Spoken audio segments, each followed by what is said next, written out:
যাক, বাদ দাও, ওকে আর জবাব দিতে হবে না,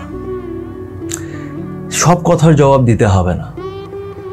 একটা সম্পর্কতে ঝগড়া হয়, কিন্তু এই ঝগড়াতে আমি ঠিক তুমি ভুল এটা সবসময় প্রমাণ করতে লাগে না। সবসময় নিজেকে ঠিক প্রমাণ করার চেষ্টা করো না। মাঝে মাঝে একটা ঝগড়াতে হেরে গেলেও ইটস ওকে, এখানে ইগোটা রেখো না। কেন বলো তো, এই সামনের মানুষটাকে না তুমি অনেক ভালোবাসো। আমাদের সম্পর্কটা একটা ঝগড়ায় নষ্ট হয়ে যাবে এত কমজোর নয়। ঝগড়া তো হবেই, কিন্তু নিজের ইগোটাকে সাইডে রেখে মাঝে মাঝে চুপ থাকাটাও দরকার। তোমাদের কি মতামত আমার সাথে অবশ্যই শেয়ার করো।